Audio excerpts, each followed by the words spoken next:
नमस्कार प्रिय दर्शकों, आज फिर एक नई कहानी, एक नया वीडियो लेकर के हम हाजिर हुए हैं।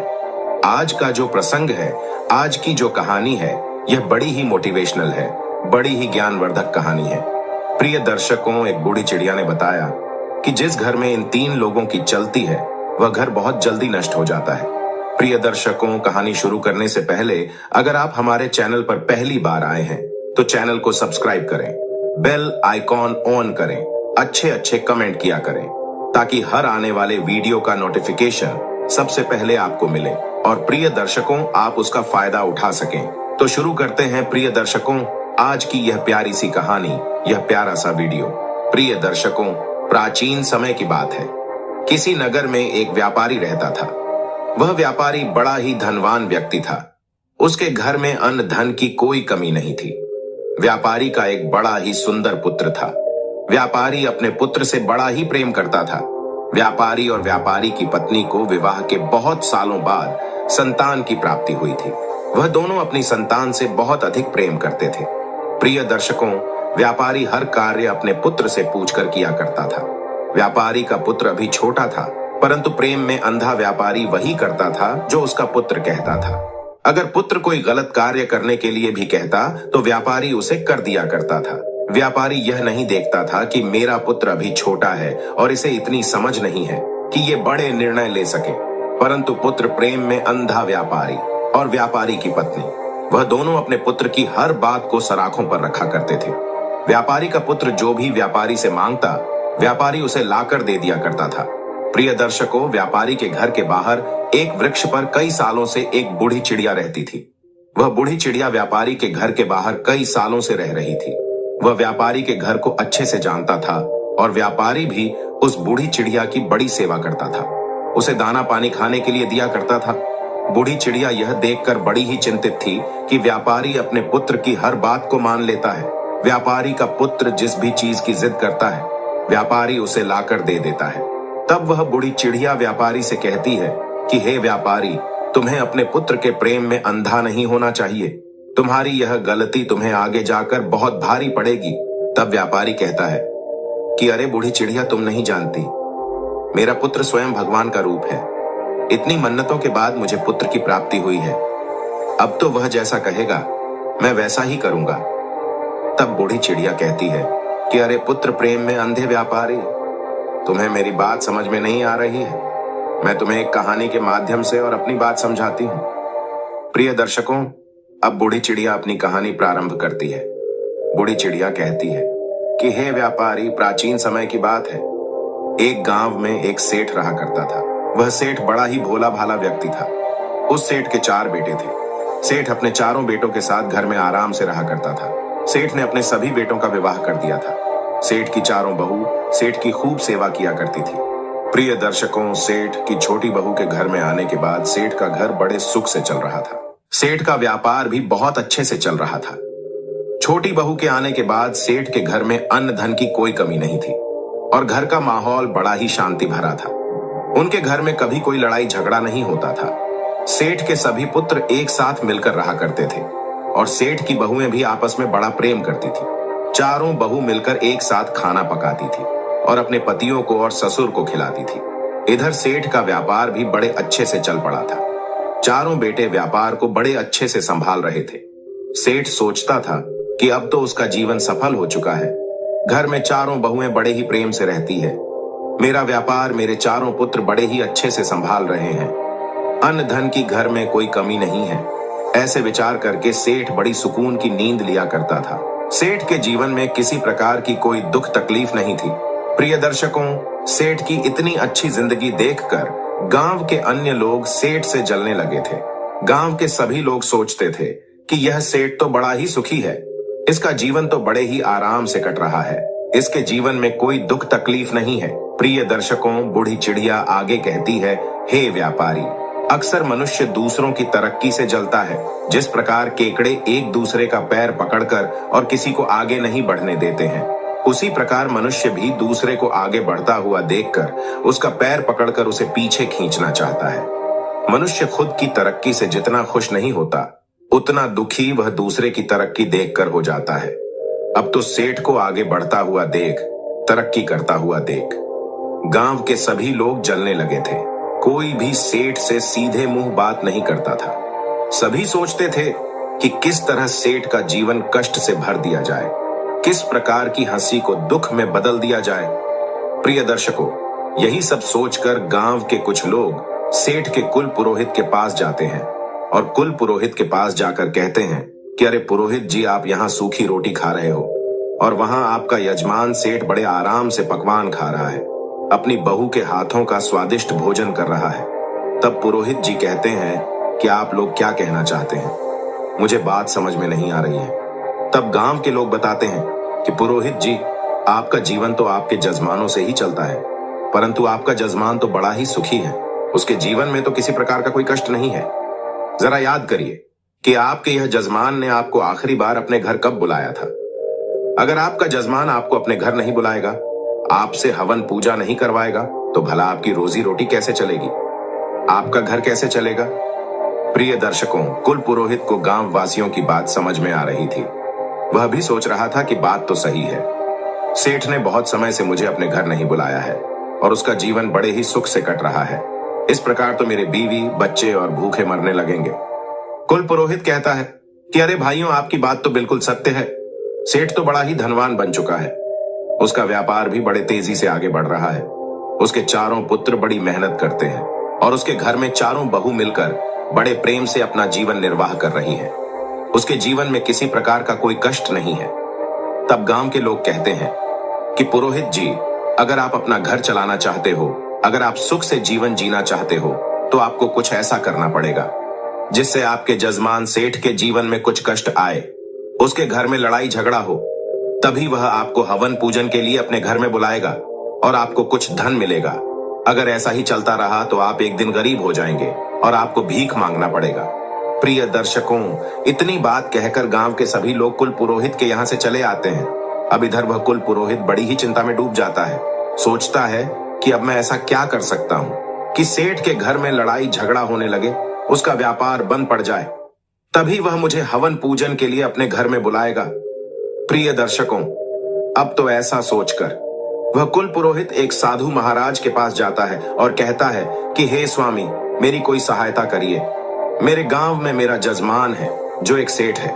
सेठ बड़ा ही सुखी जीवन जी रहा है, उसके जीवन में किसी प्रकार का कोई कष्ट नहीं है, परंतु जिस प्रकार चोरों का जीवन लापरवाह लोगों से चलता है, जिस प्रकार राजा का जीवन झगड़ा करने वालों से चलता है, उसी प्रकार पुरोहित और पंडितों का जीवन अपने जजमानों से चलता है। अगर जजमान के घर में कोई दुख तकलीफ नहीं होगी, अगर वह हमें नहीं बुलाएंगे, तो हमारा जीवन कैसे चलेगा, हम धन कैसे अर्जित करेंगे, हम तो भूखे मर जाएंगे। तब साधु महाराज कहते हैं कि अरे पुरोहित जी, आप चिंता मत करिए, आप बताइए कि क्या तकलीफ है। तब पुरोहित कहता है कि स्वामी जी, मैं चाहता हूं कि सेठ के जीवन में कुछ कष्ट आने लगे, उसके घर में लड़ाई झगड़ा होने लगे, उसके व्यापार में कुछ कमी आ जाए, तभी वह मुझे हवन पूजन करने के लिए अपने घर में निमंत्रण देगा। प्रिय दर्शकों, बूढ़ी चिड़िया आगे कहती है कि हे व्यापारी। कुल पुरोहित की बातें सुनने के बाद साधु महाराज कहते हैं कि पुरोहित जी, आपका काम तो बड़ा ही छोटा सा है। मैं आपको अभी देखकर बताता हूं कि सेठ के जीवन में इतनी सुख और समृद्धि का कारण आखिर क्या है।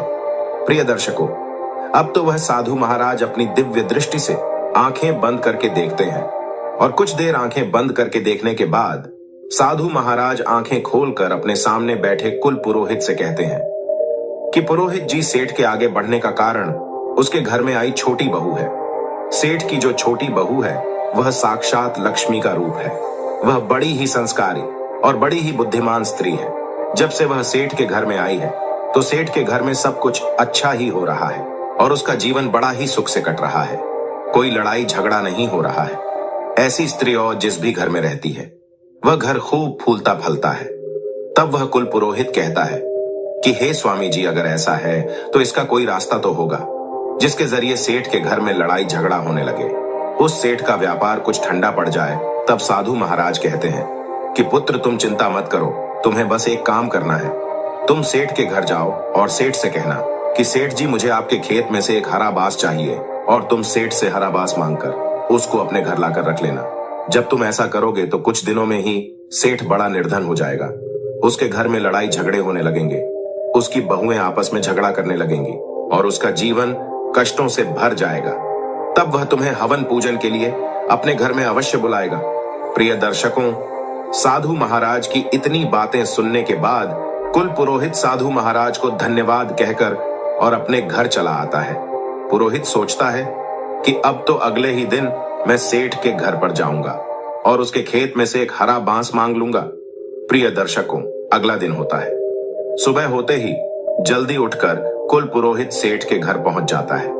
सेठ के घर पहुंचने पर पुरोहित आवाज लगाता है तो अंदर सेठ आराम कर रहा था। सेठ बाहर आकर देखता है तो वह अपने कुल पुरोहित का बहुत स्वागत करता है, बहुत आदर सत्कार करता है और पुरोहित को ले जाकर अंदर बैठालता है। सेठ कहता है कि बताइए पुरोहित जी, आज इतने दिनों बाद आपका हमारे घर कैसे आना हुआ?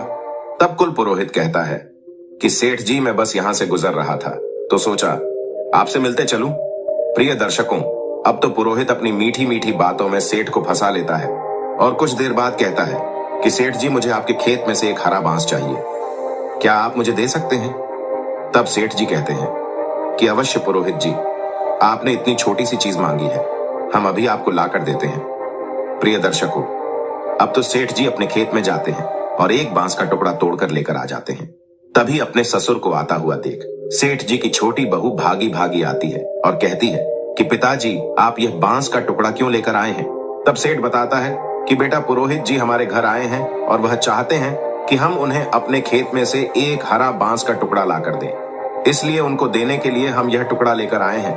प्रिय दर्शकों, तब वह छोटी बहू कहती है कि पिताजी, आप यह बांस का टुकड़ा पुरोहित जी को अवश्य दे दीजिएगा, परंतु इससे पहले कुछ देर आप यह बांस का टुकड़ा मुझे दे दीजिए, मैं कुछ देर में यह लाकर आपको दे दूंगी। प्रिय दर्शकों, अब तो अपनी छोटी बहू को वह बांस देकर और सेठ चला जाता है। इधर वह सेठ की छोटी बहू बांस में से कुछ हरे पत्ते तोड़कर और अपने घर बंधी काली गाय को खिला देती है और इसके बाद वह बांस ले जाकर अपने पिता को दे देती है। प्रिय दर्शकों, अब तो वह सेठ हरा बांस पुरोहित को दे देता है और कहता है कि लीजिए पुरोहित जी, आपने हरा बांस मांगा था और यह रहा आपका बांस, इसे आप ले जाइए। तब वह पुरोहित बड़ा ही खुश हो जाता है, सोचता है कि अब तो सेठ के घर की खुशी उसने मुझे दे दी है। अब बड़ा ही खुश होता हुआ वह पुरोहित अपने घर लौट जाता है और घर पर जाकर वह बांस का टुकड़ा रख देता है और सोचता है कि अब बस कुछ दिनों में सेठ मुझे याद करेगा, क्योंकि उसके घर में खूब लड़ाई झगड़ा होगा और गृह क्लेश होगा। तब हवन पूजन करके और मैं अच्छे पैसे सेठ से मांग लूंगा। प्रिय दर्शकों, ऐसे विचार करके वह कुल पुरोहित बड़ा ही प्रसन्न हो रहा था। अब तो पुरोहित इंतजार करने लगता है कि कब सेठ का बुलावा आएगा और मैं जाकर सेठ के घर हवन पूजन करूंगा। प्रिय दर्शकों, परंतु इंतजार करते करते कुल पुरोहित को 1 महीना बीत जाता है, 2 महीने बीत जाते हैं और तीसरा महीना भी बीत जाता है। इंतजार करते करते अब वह पुरोहित थक चुका था। तब एक दिन कुल पुरोहित दोबारा साधु महाराज की कुटिया में जाता है।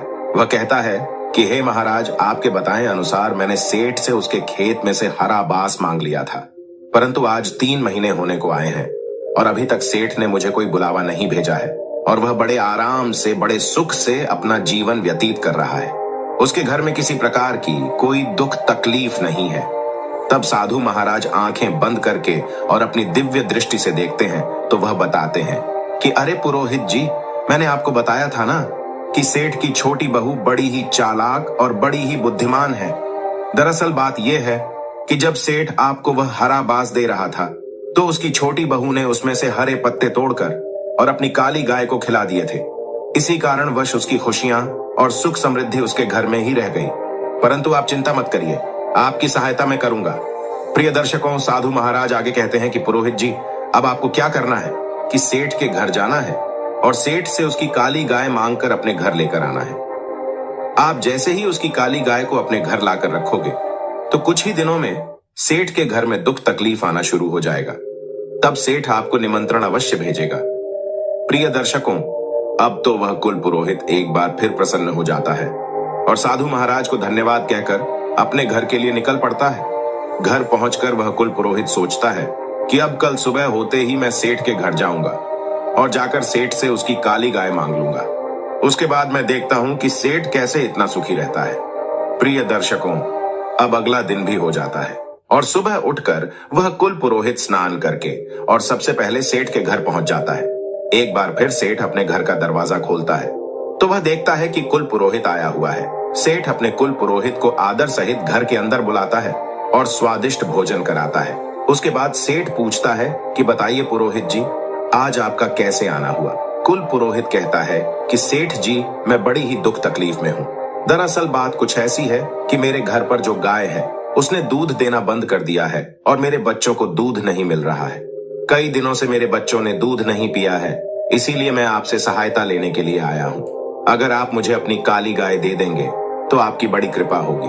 प्रिय दर्शकों, कुल पुरोहित की ऐसी दुख भरी बातें सुनने के बाद सेठ सोचता है कि चलो कोई बात नहीं, ये हमारे कुल पुरोहित है, अगर हम इनका भला करते हैं तो ये पुण्य का काम ही होगा। ऐसा सोचकर सेठ कहता है कि पुरोहित जी आप चिंता ना करें, हम आपको अपनी काली गाय दे देंगे। इतना कहकर सेठ गाय को लेने के लिए अपने घर के आंगन में जाता है और गाय को लेकर पुरोहित को देने के लिए चल देता है। तभी सेठ की छोटी बहू आकर और सेठ को रोक लेती है। सेठ की छोटी बहू कहती है कि पिताजी आप इस गाय को लेकर कहां जा रहे हैं। सेठ बताता है कि बेटा हमारे कुल पुरोहित आए हैं और उनकी गाय दूध नहीं दे रही है, इसलिए वह हमारी काली गाय लेना चाहते हैं। मैं यह गाय उनको देने के लिए जा रहा हूँ। तब सेठ की छोटी बहू कहती है कि पिताजी आप कुछ देर ठहरिए, मैं अभी आती हूँ। प्रिय दर्शकों, इतने में वह छोटी बहू अंदर जाती है और एक सफेद रंग की चादर लेकर आती है और वह उस चादर से उस काली गाय के आंसू पोंछकर और चादर को अंदर रख देती है और कहती है कि पिताजी अब आप जाइए और इस गाय को पुरोहित जी को दे दीजिए। प्रिय दर्शकों, अब वह सेठ पुरोहित के पास जाता है और कहता है कि लीजिए पुरोहित जी, ये रही काली गाय, इससे ले जाइए और अपने बच्चों को दूध पिलाइए। प्रिय दर्शकों, सेठ की काली गाय को देखकर वह पुरोहित बड़ा ही प्रसन्न हो जाता है और उसे लेकर तुरंत अपने घर के लिए निकल पड़ता है। अब तो अपने घर पहुंचकर वह काली गाय को बांध देता है और सोचता है कि अब तो सेठ बहुत जल्दी मुझे अपने घर हवन पूजन करने के लिए बुलाएगा, क्योंकि उसका जीवन बड़े ही जल्दी दुखों से घिरने वाला है। प्रिय दर्शकों, अब वह कुल पुरोहित सेठ के बुलावे का इंतजार करने लगता है और इंतजार करते करते एक बार फिर उसे 3 महीने बीत जाते हैं। 3 महीने गुजर जाने के बाद वह कुल पुरोहित एक बार फिर साधु महाराज के पास जाता है और कहता है कि साधु महाराज, इस बार फिर मैं आपके कहे अनुसार सेठ के यहाँ से काली गाय लेकर आया, परंतु उसके बावजूद सेठ ने मुझे अपने घर हवन पूजन के लिए नहीं बुलाया।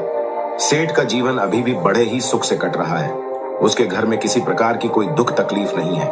तब साधु महाराज एक बार फिर अपनी आंखें बंद करते हैं और अपनी दिव्य दृष्टि से देखते हैं तो साधु महाराज कहते हैं कि हे पुरोहित जी, उस सेठ की छोटी वाली बहू तो बहुत ही चालाक है। हमने जितना सोचा था वह उससे भी ज्यादा चालाक है। वह सारी विद्या जानती है। सेठ की बहू बड़ी ही बुद्धिमान है। जब आप सेठ से काली गाय मांगने गए थे तब उसने अपनी सफेद चादर में गाय के आंसू पोंछकर और अपने पास रख लिए थे, जिसके कारण सुख समृद्धि उसके घर में ही रह गई। अब तो यह बात सुनकर कुल पुरोहित बड़ा ही चिंतित हो जाता है। वह सोचता है कि जब तक यह छोटी बहू रहेंगी तब तक सेठ का जीवन सुख समृद्धि से भरा रहेगा। पुरोहित कहता है कि हे साधु महाराज, अब मुझे क्या करना चाहिए। तब साधु महाराज कहते हैं कि पुरोहित, अब आप सेठ के घर जाओ और सेठ से किसी तरीके से वह सफेद चादर मांगकर अपने घर लाकर रख लो। अगर आपने ऐसा कर लिया तो निश्चित ही सेठ का जीवन बदल जाएगा और उसके घर में लड़ाई झगड़ा गृह क्लेश होने लगेंगे। प्रिय दर्शकों, अब साधु महाराज को धन्यवाद कहकर और वह कुल पुरोहित अपने घर के लिए निकल जाता है। घर पहुंचकर वह कुल पुरोहित निर्णय करता है कि कल सुबह होते ही मैं एक बार फिर सेठ के घर जाऊंगा और जाकर किसी तरीके से सफेद चादर मांग कर लेकर आऊंगा। प्रिय दर्शकों, अगला दिन होता है और वह पुरोहित सुबह उठते ही बड़ा प्रसन्न हो जाता है। सोचता है कि आज तो सेठ से उसकी सफेद चादर मांग कर और उसका जीवन में दुखों से भर दूंगा। अब कुल पुरोहित सेठ के घर जाता है और जाकर सेठ से कहता है कि सेठ जी, मेरी पत्नी हर दिन मंदिर में कीर्तन करने के लिए जाती है, परंतु मंदिर में बैठने के लिए उसके पास कोई अच्छी चादर नहीं है। वह नीचे फर्श पर बैठती है और उसको ऐसा करते हुए देख मुझे अच्छा नहीं लगता है। अगर आपको कोई तकलीफ ना हो तो क्या आप मुझे एक अच्छी सफेद चादर दे सकते हैं आज, ताकि मेरी स्त्री वह चादर बिछाकर और मंदिर में बैठ सके। प्रिय दर्शकों, कुल पुरोहित की ऐसी बातें सुनकर सेठ कहता है कि अरे पुरोहित जी, आप चिंता ना करें, हमारे घर में एक बहुत ही अच्छी सफेद चादर रखी है। रुकिए, हम अभी अपनी बहू से कहकर और आपको दे देते हैं। प्रिय दर्शकों, अब तो सेठ जी अपनी छोटी बहू को बुलाते हैं और कहते हैं कि बहू, हमारे घर में जो सफेद चादर है वह लाकर पुरोहित जी को दे दो। प्रिय दर्शकों, अपने पिताजी की बातें सुनकर वह छोटी बहू अंदर जाती है और वह उसी सफेद चादर को निकालती है जिससे उसने गाय के आंसुओं को पोंछा था। वह उस चादर को निकालकर और उसका एक धागा तोड़कर अपने मुंह में भर लेती है और उसे खा लेती है। चादर का धागा खाने के बाद वह छोटी बहू चादर लाकर और पुरोहित जी को दे देती है। प्रिय दर्शकों, छोटी बहू से चादर लेकर पुरोहित जी मुस्कुराते हुए अपने घर के लिए निकल पड़ते हैं और घर पर जाकर वह सोचते हैं कि अब तो सेठ मुझे बहुत जल्दी याद करेगा। प्रिय दर्शकों, अब सेठ की राह देखते देखते वह कुल पुरोहित कई महीनों तक इंतजार करता रहता है। धीरे धीरे 1 महीना बीत जाता है, उसके बाद दूसरा महीना भी निकल जाता है और तीसरा महीना में निकल जाता है। अब इंतजार करते करते पुरोहित थक जाता है और एक बार फिर साधु महाराज के पास जाता है। साधु महाराज कहते हैं कि आओ पुरोहित जी, बताओ कैसे हो। तब पुरोहित कहता है कि अरे साधु महाराज, आपने मुझे जो करने को कहा मैंने सब कुछ किया, परंतु वह सेठ अभी भी अपना जीवन बड़े आराम से जी रहा है। उसके जीवन में कोई दुख तकलीफ नहीं है, उसके पास धन की कोई कमी नहीं है। प्रिय दर्शकों, अब साधु महाराज एक बार फिर अपनी आंखें बंद करके अपनी दिव्य दृष्टि से देखते हैं और पुरोहित को बताते हैं, पुरोहित जी, अब हमें लगता है कि वह छोटी बहू जब तक उसके घर में रहेंगी तब तक हम उसका कुछ नहीं बिगाड़ सकते। आपको सफेद चादर देने से पहले उसकी बहू ने उसमें से एक धागा निकालकर और खा लिया था, जिसके कारण सुख, समृद्धि और धन का सुख उसके पास ही रह गया। अब तो आपको कुछ भी करके और सेठ जी की छोटी बहू को उसके घर से निकालना पड़ेगा। अगर आपने एक बार छोटी बहू को घर से निकाल दिया तो फिर सेठ के जीवन में कष्ट ही कष्ट आ जाएंगे और उसका जीवन दुखों से घिर जाएगा। प्रिय दर्शकों, अब तो पुरोहित को भी समझ में आ गया था कि छोटी बहू के रहते वह कुछ नहीं कर सकता, इसलिए वह अपने घर जाता है और सेठ के घर से उसकी छोटी बहू को निकालने का उपाय ढूंढने लगता है। प्रिय दर्शकों, और अगली सुबह कुल पुरोहित सेठ के घर जाता है और बड़ी ही चिंतित अवस्था में जाकर कहता है कि सेठ जी, आपकी सुरक्षा मेरी जिम्मेदारी है और मुझे आपकी सुरक्षा खतरे में दिख रही है। आप पर बहुत बड़ा संकट आने वाला है, आपका जीवन दुखों से घिरने वाला है, आपके व्यापार में आपको बहुत बड़ा नुकसान होने वाला है और आपके घर में बहुत बड़ी विपत्ति आने वाली है। प्रिय दर्शकों, कुल पुरोहित की ऐसी बातें सुनकर वह सेठ घबरा जाता है और बहुत चिंतित हो जाता है। सेठ कहता है कि पुरोहित जी, यह आप क्या कह रहे हैं? आप हमें बताइए, क्या इस विपत्ति से बचने का कोई उपाय है? आप जो भी कहेंगे हम अवश्य करेंगे। प्रिय दर्शकों, अब तो पुरोहित समझ गया था कि यह सेठ उसके जाल में फंस चुका है। पुरोहित आगे कहता है कि सेठ जी, आपकी छोटी बहू आपके ऊपर बहुत बड़ा खतरा है। जब तक वह इस घर में रहेंगी आप पर संकट बना रहेगा, इसलिए मैं तो कहता हूं कि आप अपनी छोटी बहू को अपने घर से निकाल दीजिए, क्योंकि उसी के कारण आप पर इतना बड़ा खतरा मंडरा रहा है और आपका जीवन संकट में है। प्रिय दर्शकों, पुरोहित की ऐसी बातें सुनकर वह सेठ जी उस पर विश्वास कर लेते हैं। सेठ जी कहते हैं कि पुरोहित जी, आप जैसा कहेंगे मैं वैसा ही करूंगा। आप बताइए कि मुझे किस तरीके से अपनी बहू को घर से निकालना है। पुरोहित जी कहते हैं कि सेठ जी, आप तुरंत कुछ भी करके अपनी बहू को घर से बाहर निकाल दीजिए। प्रिय दर्शकों, इतना कहकर वह पुरोहित अपने घर चला जाता है और इधर से सेठ जी चिंता में डूब जाते हैं। वह सोचते हैं कि मेरी बहू तो बड़ी ही अच्छे स्वभाव की है, मेरी इतनी सेवा करती है, मैं उसे अपने घर से कैसे निकालूंगा। परंतु फिर सेठ जी सोचते हैं कि वह मेरे ऊपर खतरा है और उसके कारण मेरे परिवार पर विपत्ति आ सकती है। यह विचार करके सेठ जी अपनी पुत्र वधू के पास जाते हैं और अपनी छोटी बहू से कहते हैं कि बहू, आज ही तुम मेरे घर से निकल जाओ, तुम्हारा इस घर में रहना अब सही नहीं है, तुम्हारे कारण हमारे घर में विपत्ति आने वाली है। प्रिय दर्शकों, अपने पिताजी की ऐसी बातें सुनकर वह बहुत समझ जाती है कि जरूर पुरोहित जी ने मेरे पिताजी को ऐसा कहा है। वह बहू कहती है कि ठीक है पिताजी, अगर आप यही चाहते हैं तो मैं इस घर को छोड़कर चली जाती हूँ। प्रिय दर्शकों, अपनी पत्नी को घर छोड़कर जाता हुआ देख सेठ का छोटा पुत्र भी कहता है कि पिताजी, अगर मेरी पत्नी इस घर में नहीं रह सकती तो मैं भी नहीं रहूंगा और मैं भी अपनी पत्नी के साथ घर छोड़कर जा रहा हूँ। प्रिय दर्शकों, अब तो वह पत्नी और पति दोनों सेठ जी का घर छोड़कर और शहर में चले जाते हैं और शहर में जाकर किराए के मकान में रहने लगते हैं। कुछ दिन बाद वह अपना नया धंधा शुरू करते हैं और प्रिय दर्शकों, सेठ की छोटी बहू बड़ी बुद्धिमान तो थी ही, उसकी बुद्धि के कारण उनका धंधा बड़े ही अच्छे से चलने लगता है। उनका व्यापार बहुत बड़े व्यापार में परिवर्तित हो जाता है और छोटा पुत्र और उसकी पत्नी दोनों बड़े ही धनवान बन जाते हैं। शहर में अपना मकान भी खरीद लेते हैं। प्रिय दर्शकों, इधर वह सेठ, उसका घर बर्बाद होता जा रहा था। घर में लड़ाई झगड़ा होने लगे थे। सेठ की तीनों बहुएं आपस में खूब झगड़ा करती थी और सेठ के तीनों पुत्र भी व्यापार पर बिल्कुल ध्यान नहीं दे रहे थे। सेठ के तीनों पुत्र बुरी संगत में पड़ गए थे और प्रिय दर्शकों, वह कुल पुरोहित हवन पूजन के बहाने सेठ से सारा धन लूट कर ले जाता रहता है। धीरे धीरे करके वह पुरोहित सेठ को पूरी तरीके से लूट लेता है और सेठ का पूरा धन धीरे धीरे करके वह लूट कर अपने घर ले जाता है। प्रिय दर्शकों, अब तो सेठ की हालत बहुत ही बद से बदतर हो चुकी थी। सेठ के घर में खाने पीने के लाले पड़ रहे थे। खाने को भोजन नहीं था, पहनने को वस्त्र नहीं थे। अपनी ऐसी हालत देखकर सेठ एक दिन विचार करने बैठता है और गहरा विचार करने पर सेठ को समझ में आता है कि जिस दिन से मेरी छोटी बहू इस घर को छोड़कर गई है, उस दिन से इस घर की हालत बद से बदतर होती जा रही है। सेठ को अब ज्ञात हो चुका था कि उसकी छोटी बहू ही है जो उसके घर को बचा सकती है। सेठ अब तो तुरंत दौड़ा दौड़ा शहर जाता है और अपने छोटे पुत्र के घर पर जाकर अपनी लक्ष्मी स्वरूप बहू से क्षमा मांगता है।